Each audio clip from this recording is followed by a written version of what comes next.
Boa noite, meu nome é Felipe. Vamos para mais uma live de leitura bíblica, mas antes vamos começar com a nossa oração. Ai, Senhor Jesus, que o Senhor esteja presente do começo ao fim dessa leitura. Que o Senhor esteja conosco durante essa leitura. Que o Senhor traga para essa live todas as pessoas que precisam ouvir a sua palavra que se encontra em Romanos 1. Peço que, se for necessário, que o Senhor coloque em minha boca qualquer palavra para a explicação dessa passagem. Agradeço por estar conosco, Senhor. Então vamos lá. A leitura de hoje é Romanos 1, mas antes vamos ler novamente a introdução da Bíblia Spurgeon do livro de Romanos. Eu li na terça-feira e vamos ler novamente. Visão geral. O autor, Paulo, O autor era um hebreu por descendência, natural de Tarso, na Cilícia, e educado por Gamaliel, o grande professor farisaico. Paulo era da tribo de Benjamim.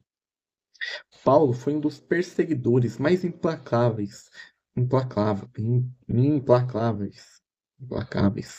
dos primeiros cristãos.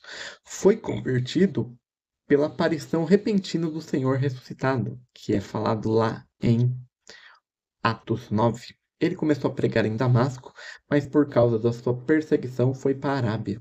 Retornando de lá, visitou Jerusalém e Damasco, e depois foi para Cilícia, onde sem dúvida realizou um trabalho evangelístico até Barnabé procurá-lo em Tarso e o levar a Antioquia.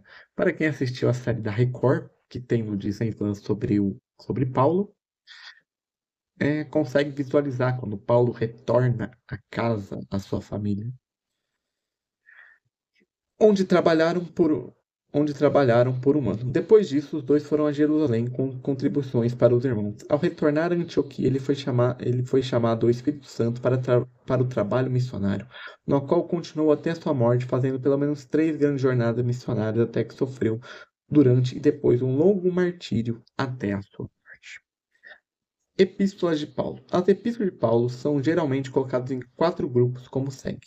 Primeiro, o grupo escatológico, onde aqueles que lidam com a segunda vinda de Cristo, esses são primeiras e segunda Tessalonicenses. Foram escritos em Corinto, por volta do ano 62 ao ano 63 depois de Cristo.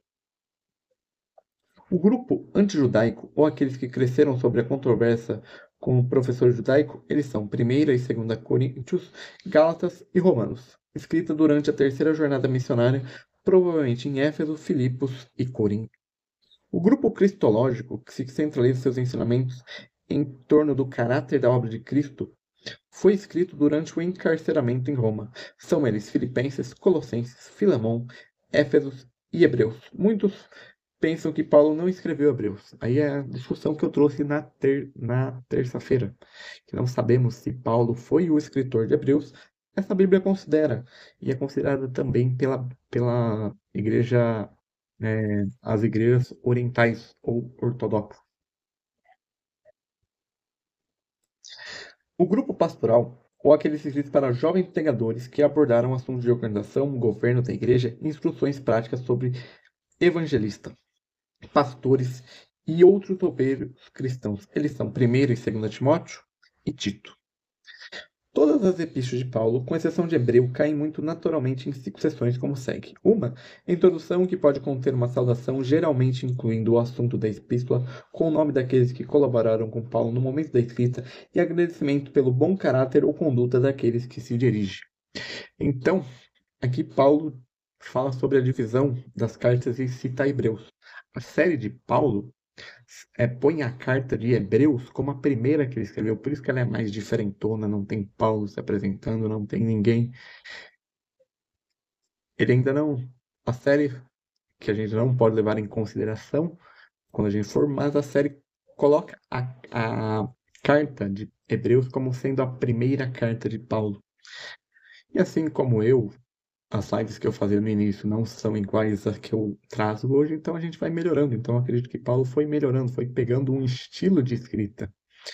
que ele não tinha na sua primeira, que era a de Hebreus. Uma introdução, normalmente vem aquele graça e paz, é das cartas de Paulo, que vem esse jargão muito comum em igrejas batistas, como a minha. Uma sessão doutrinária em que discute alguns grandes ensinos cristãos que precisam de ênfase, especialmente sendo o caso da igreja ou indivíduo abordado.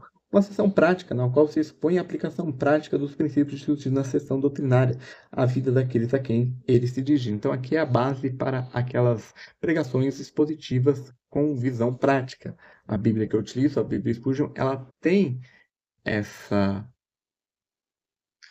tem essa tem essa conotação. Ela é uma Bíblia de estudo expositivo e aplicação pessoal. Então, Paulo fazia isso. Ele escrevia suas cartas, mas ele aplicava. Ele não só pojava, se virem aí, não. Ele pegava o que ele ensinava e também falava como eles deveriam aplicar.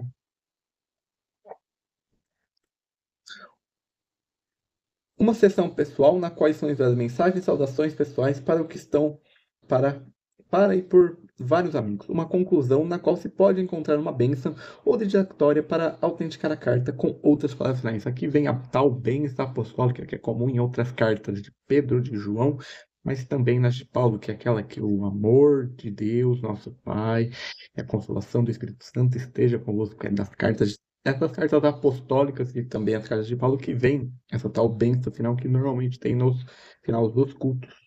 A motivação da epístola aos Romanos. Paulo deseja ir para Roma. Atos 19, 21. Paulo recebe de Jesus que ele tem que, como eu posso dizer, tem que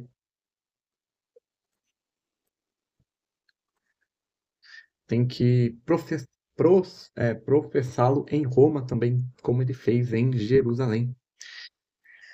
Então, ele recebe esse chamado. Ele recebe esse chamado para ir a Roma. Então, que está lá em Atos 19, 21. E agora espera fazê-lo em breve, Romanos 15, 24 e 33. Então, quando ele escreve essa carta, ele ainda não estava em Roma. Então, acaba com aquele mito que Paulo funda ele foi um dos fundadores da igreja romana. Mais para frente, a gente vai ver quem de fato fundou essa igreja. Ele pode ter, portanto, desejado que soubessem antes de sua doutrina antes de sua chegada, especialmente porque talvez tivessem ouvido alguns relatos falsos sobre ela. Foi logo depois que escreveu Gálatas e a mente de Paulo estava cheia da doutrina da justificação. Ele pode ter desejado escrever mais sobre o assunto, dando ênfase especial ao lado divino da doutrina, assim como já havia dado ao lado humano no livro de Gálatas. Deste modo, ele também pode ter sido mal interpretado em Gálatas e desejava ampliar seus ensinamentos. Em Gálatas, o homem é justificado pela crença. Em Romanos, Deus dá sua própria justiça ao crente por sua justificação. Febe, uma mulher de influência e caráter cristã, amiga de Paulo, estava prestes a ir a Roma, partindo do litoral de Corinto. Ele não teve uma boa oportunidade para enviar a carta, mas poderia, de certa forma, prestar-lhe um serviço ajudando na sua apresentação de Roma. Romanos 16, 1, 2. A igreja em Roma, sem dúvida essa, está em uma condição muito próspera no momento do escrito de Paulo. Talvez tenha sido organizada por alguns judeus, aqui está onde a gente vê quem fundou a igreja de Roma, por alguns judeus que ouviram e creio quando estavam em Jerusalém, provavelmente no dia de Pentecostes, embora seus membros incluíssem judeus e gentios. 1, 6, 13 e do capítulo 7, versículo 1. Paulo a considera como sendo uma igreja especialmente igreja gentil. Capítulo 1, versículo 3 ao 7, do capítulo 13 ao 15. Alguns erros de doutrina e prática haviam adentrado as igrejas e precisavam ser corrigidas. Eles pareciam ter entendido mal o ensino de Paulo e confiado que ele havia apenas ensinado que quanto maior o pecado, maior a glória de Deus. É aquela onde abundou o pecado, abundou a graça. Eles podem ter pensado que ensinava que devemos pecar a fim de obter mais graça. 6.1. E, portanto, pode ter sido o seu ensino de justificação pela fé uma desculpa para a conduta imoral. É um ensinamento que Paulo deixa. Não é porque a gente crê em Jesus que a gente tem que ficar pecando, que a gente está em liberdade, que Jesus vai sempre nos perdoar independente. É que o próprio Paulo fala em Hebreus. A gente não pode ficar. Cristo morreu uma vez só. A gente não pode ficar crucificando Cristo infinitas vezes. Os judeus não reconheciam os cristãos gentios como iguais no reino de Deus. Capítulo 1, versículo 9, que a gente vai ler, e o 29. Por outro lado, alguns irmãos gentios olhavam com desprezo por seus limitados, preconceituados e fanáticos irmãos judeus. Paulo, portanto, pretendia conquistar os judeus para a verdade cristã e os gentios para o amor de Cristo. A conexão de Paulo com a igreja. Ele nunca esteve lá até o momento, e não é provavelmente que outro apóstolo tivesse estado lá. Aqui a gente acaba com outra mentira, outra desverdade, que é: Pedro não foi o primeiro bispo de Roma. Ele foi o primeiro bispo da igreja de Antioquia. Ele foi para Roma, sim, lá para o final da sua vida, antes da carta de Paulo. Não teria planejado ir, já que sua regra era não ir aonde havia outro trabalhando. Aí as referências são na própria carta de Paulo, na carta aos Romanos, capítulo 15 ao 20, 2 Coríntios 10, 14 e 16. Isto causa um grande golpe no catolicismo, alegando que Pedro foi o primeiro bispo de Roma. Se Paulo não o seguiu, Pedro não estava lá, e a tese mais importante do papado é derrubada. Paulo, no entanto, muitos amigos íntimos conhecidos em Roma, muitos das quais foram mencionados no capítulo 16. Entre eles estavam seus velhos amigos Áquila e Priscila. Então, Pedro, ele foi para Roma depois da carta de Romanos, provavelmente depois dos anos 60, onde ele sofreu o seu martírio, que é conhecido que ele é crucificado de cabeça para baixo. O argumento do livro. As doutrinas do livro são consideradas escritas sobre 4 posições principais. Todas são culpados diante de Deus, tanto judeus quanto gentios. Todos os homens precisam de um Salvador. Cristo morreu por todos os homens. Todos nós, pela fé, somos um corpo em Cristo. Por isso que não tem igreja verdadeira. Não tem quem está certo, a igreja católica romana, as igrejas protestantes, as igrejas evangélicas, as igrejas orientais ortodoxas. Não, nós somos um corpo só. Parem de ficar brigando. No final, todo mundo vai estar no céu. Seja católico, luterano, calvinista. Peraí. Calvinista, batista, metodista. Até os adventistas podem ser que eles estejam lá. Não sabemos. Vai que a misericórdia de Deus alcance eles também. A testemunha de Jeová eu já acho muito difícil, já que eles negam a divindade de Jesus. Mas não fique preso à sua igreja. A igreja não salva, o que salva é Cristo. Todos nós somos parte de algo muito maior, de algo mais místico, que é a igreja, que é católica, que significa universal. Então vamos lá. Período da crise provavelmente em Corinto por volta do ano 58 depois de Cristo. Aqui é a data exata. Então até 58 depois de Cristo, nem Paulo, nem Pedro estiveram em Roma. Tema: o dom da justiça de Deus como nossa justificação que é recebida pela fé em Cristo, ou justificação pela fé. Uma análise. Vamos lá, eu vou pegar os que falam do capítulo 1 para a gente dar uma introduçãozinha. Introdução, capítulo 1 até o versículo 17. Todos os homens precisam de justiça, do 18 até o capítulo 3, versículo 20. Tem mais algum do capítulo 1? Capítulo 11, a saudação. Para estudo e discussão. A saudação, capítulo 1, versículo 1 ao 7. O que se revela sobre? O chamado deve ser a posição de um apóstolo ou pregador. A posição, os privilégios e os deveres de uma igreja ou de um cristão. A revelação dos antigas dispersão com a nova. A divindade de Cristo ou seu messianismo como cumprimento da profecia. E a diferença de pessoas da Trindade. Então, lendo o capítulo 1 do versículo 1 ao 7, você pode responder essas perguntas. Então, eu deixo como estudo essas respostas. Pode fazer aqui no chat da live, nos comentários do YouTube. Mas vamos para a leitura. Eu vou ler na versão da Bíblia King James atualizada. A versão do Spurgeon é a versão King James fiel, a 1611. Mas eu sempre começo a leitura pela King James atualizada. Aí da King James atualizada, eu vou para a King James, para a Bíblia de Jerusalém. Depois da Bíblia de Jerusalém, eu vou para a Bíblia da Mensagem. Aí quando eu acabo, aí eu não leio na 1611, eu uso mais ela como parte de introdução, assim como antes eu usava a Bíblia a Mensagem, eu acho a Bíblia a mensagem mais coesa, mas eu gosto mais da Bíblia Spurgeon por trazer uma introdução mais robusta e mais detalhada e mais profunda, que tem a ver com o que o Spurgeon fazia em suas pregações. Não é por acaso que ele foi conhecido como o príncipe dos pregadores. Então vamos lá, Romanos 1. Paulo, servo de Jesus Cristo, chamado para ser apóstolo, separado para o evangelho de Deus. Aqui, Paulo meio que fala sobre a vida meio que pessoal dele, que ele não se casou, ele não comenta nenhum relacionamento, porque ele deu a sua vida para Jesus. Ele foi separado para o evangelho. A série de Paulo, ela meio que inventa um romance para Paulo, e meio que isso vira meio que eles respondem ou dando um spoiler da série, eles respondem o tal espinho da carne como sendo o desejo de casar com a personagem Gabriela, mas não tem base nem bíblica, nem na tradição que Paulo foi noivo antes de seguir a Jesus.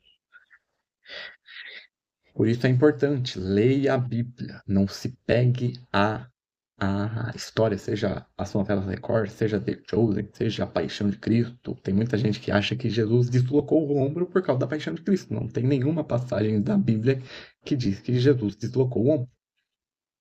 Isso é invenção do filme do Mel Gibson. Então, sempre quando você for assistir uma série cristã que relata Jesus, Paulo, Pedro, leia Atos, leia as cartas, porque Paulo fala muito da sua vida pessoal nas suas cartas também, não só em Atos. Mas vamos para a leitura. E a qual ele havia prometido anteriormente por meio dos seus profetas nas escritas sagradas. Aqui, Paulo fala que Jesus é é o Messias prometido nas escrituras de Zacarias, de Isaías, principalmente, em Miqueias. Então, Jesus é o cumprimento daquela escritura. Ele é o Messias que, infelizmente, os judeus não creram e não creiam até hoje que Jesus foi o Messias. Nós temos muitos judeus messiânicos, mas a grande parte dos judeus não são messiânicos. Acerca do seu filho que humanamente nasceu da descendência de Davi e com o poder foi declarado Filho de Deus segundo o Espírito de Santidade pela ressurreição dentre os mortos. Jesus Cristo, nosso Senhor. Por intermédio dele, por causa do seu nome, recebemos graça e apostolado para chamar dentre de todas as nações um povo para a obediência que deriva da fé. E vós, igualmente, estáis entre os chamados para pertencerdes a Jesus Cristo. A todos os que estáis em Roma, amado Deus, convocados para serem santos, graça e paz a vós, da parte de Deus, nosso Pai, e do Senhor Jesus Cristo. Então, aqui tem a famosa graça e paz que Paulo sempre, em suas cartas, em suas apresentações, adiciona. Paulo quer ir à igreja de Roma. Em primeiro lugar, sou grato ao meu Deus, mediante Jesus Cristo, por todos vós, porquanto em todo mundo é proclamada a fé que demonstrais. Deus, a quem sirvo de todo o coração, pregando o evangelho de seu Filho, é a minha testemunha de como sempre me recordo de vós. Em minhas orações, e rogo que agora, pela vontade de Deus, seja-me aberto o caminho para que, enfim, eu vos possa visitar, pois grande é o desejo do meu coração em ver-vos, para compartilhar convosco algum dom espiritual, a fim de que sejam fortalecidos. Quero dizer, para que eu e vós sejamos mutualmente encorajados pela fé. E não desejo, irmãos, que desconheceis que muitas vezes planejei visitar-vos, contudo tem sido impedido até esse momento. Meu objetivo é colher algum fruto espiritual entre vós, assim como tenho alcançado entre os gentios. Eu sou devedor tanto aos gregos quanto aos bárbaros, quanto aos sábios, como os a ignorantes, de modo que em tudo que depende de mim estou preparado para anunciar o evangelho também a vós que estáis em Roma. O tema da carta: a justiça pela fé. Portanto, não me envergonhe do evangelho, porque é o poder de Deus para a salvação de todo aquele que nele crê, primeiro do judeu, assim como o grego, visto que a justiça de Deus se revela no evangelho, uma justiça que do princípio ao fim é pela fé, como está escrito: o justo viverá pela fé. Esse é o versículo que abriu os olhos de Lutero, que fez ele fazer toda a reforma protestante lá em 1517, que a gente comemorou há quase um mês atrás. A ira de Deus contra os sem fé. Portanto, a ira de Deus é revelada dos céus contra toda impiedade e injustiça dos homens que suplementam a verdade pela injustiça humana. Pois o que de Deus se pode conhecer é evidente entre eles, porque o próprio Deus lhes manifestou. Pois desde a criação do mundo, os atributos invisíveis de Deus, seu eterno poder e sua natureza divina têm sido observadas claramente, podendo ser compreendidas por intermédio de tudo que foi criado, de maneira que tais pessoas são indesculpáveis.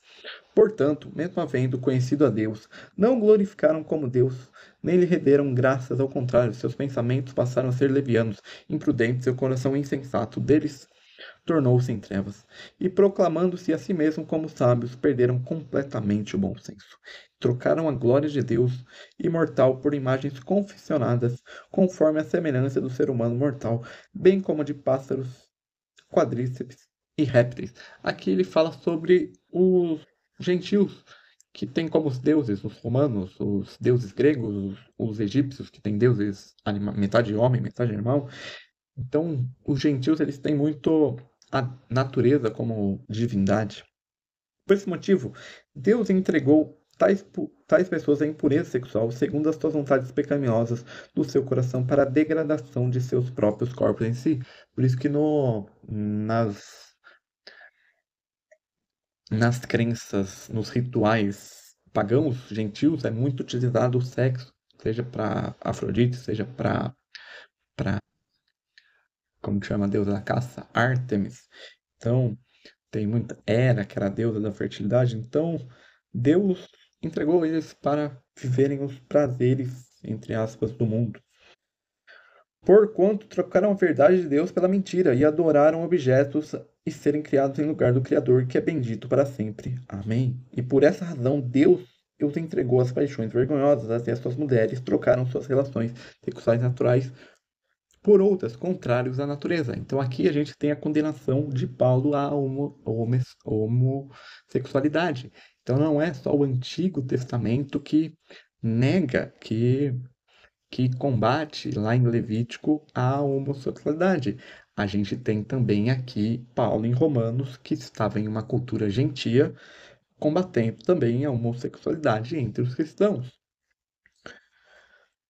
De igual modo, os homens também abandonaram as relações sexuais naturais com suas mulheres e inflaram o desejo sexual um pelos outros. Aqui a gente tem, Paulo fala contra as mulheres, mas também contra os homens. Deram então início à sucessão de atos indecentes, homens com homens, e por isso receberam em si mesmo o castigo que a sua perversão requeriu. Além do mais, considerando que desprezaram o conhecimento de Deus, eles mesmos entregou aos ardis de suas próprias mentes depravadas que os conduz a praticar tudo que é reprovável. Então, o nosso pecado, o nosso ego, se Jesus não encontra, a gente vai ficar procurando prazer em, em tudo, na comida, no sexo. Se o sexo não for curto, você vai começar a trair sua esposa e assim por diante. Então, e a gente está numa depravação total. Não tem ninguém justo, não tem ninguém santo, só tem. Graças a Deus nós fomos encontrados por Jesus.